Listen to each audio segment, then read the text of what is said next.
All right, we're joined by Congresswoman Pramila Jayapal at this very special event for Vice President Kamala Harris. We're only 14 days away from the election, and it's so nice to speak to you, Congresswoman.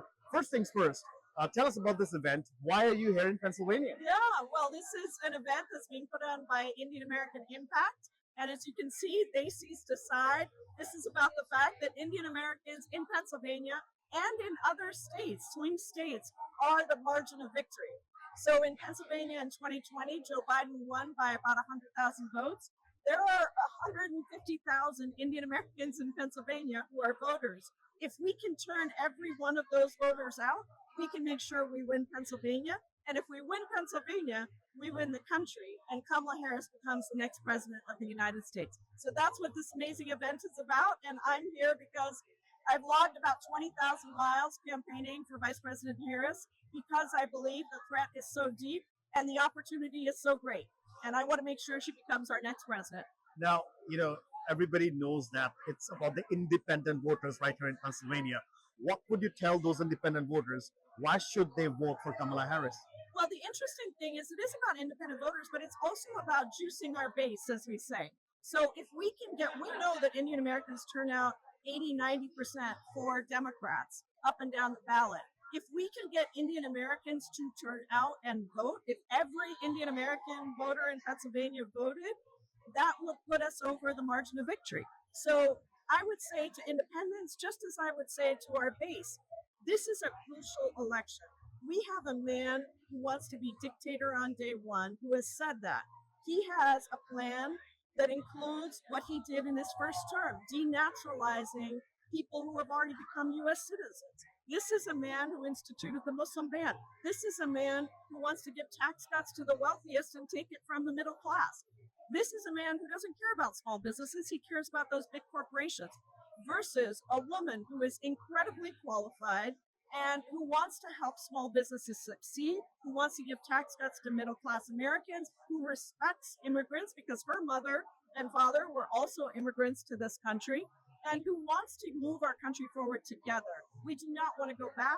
She wants to protect reproductive freedom for everyone, and Indian Americans have a very large percentage of our women of reproductive age who live in states where abortion and reproductive freedom has been severely limited or banned. So this is a moment for everyone to come out, do what they can in the next 16 days, get Kamala Harris elected. Immigration, you've talked about, a big issue.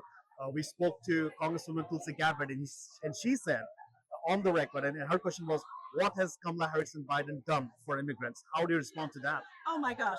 Let me ask you why it is that Republicans continue to block comprehensive immigration reform. Going all the way back, not even going back 10 years, 2013, the U.S. Senate passed comprehensive reform with 68 bipartisan votes. The Speaker of the House was a Republican named John Boehner.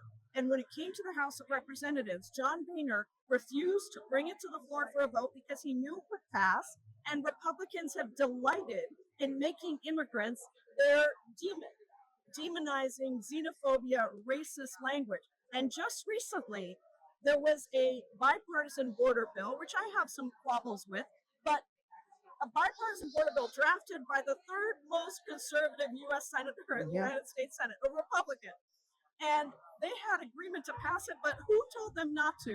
Donald Trump. And Donald Trump even said, I don't want to solve this problem. I want to keep immigration out there as an issue. So it is the Republicans who have blocked us, and we can only solve this if we actually have a Democratic president and a Democratic Senate and a Democratic House, and we solve it together. That is what has to happen. And it's an issue I've worked on for 20 years, so I'm very passionate about it. And I believe that Donald Trump is such a threat because he blames, demonizes immigrants at every turn instead of recognizing that we need to actually modernize an immigration system that is 30 years outdated. One last question, Congressman. A lot of Indian American people and voters I've spoken to are aligning themselves with Donald Trump because they say, he sees India as his power. They think he has great relationship with Prime Minister Narendra Modi. What would you tell those voters? Well, what I would say is, again, to remember that Donald Trump has blocked immigration of all kinds. And under Donald Trump, we will not fix the H-1B visa program. We will not allow families to be reunited. We will not allow the Indian American dreamers who are here to be able to get legal status. And in 2021, as I said, this is very important for people to hear. In 2021, Donald Trump set up a unit within the Department of Justice to denaturalize current U.S. citizens. That affects everyone. And I think we have to be very clear-eyed about the fact that this is not a man who respects Indians or Indian Americans.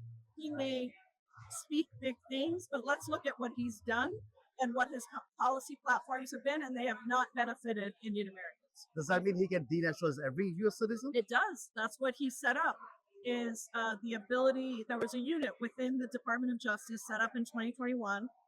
This was a big plan of Stephen Miller, who is also still with Donald Trump, to denaturalize U.S. citizens. That means going into every person's file and finding something within that file and establishing new grounds for what it takes to denaturalize citizens. It is a terrifying thing, and I'm trying to make sure everybody understands. That's what you get with Donald Trump. With Kamala Harris, you will get somebody who actually respects and welcomes the contributions of Indians and Indian Americans. Our Congressman, thank you so much for talking to us. Thank you. So this is interesting. We will talk about denaturalization a lot, and that's a topic that probably will be talked about a lot as we go closer to the election. Thank you so much, Congressman, Thank you. and keep watching India Today.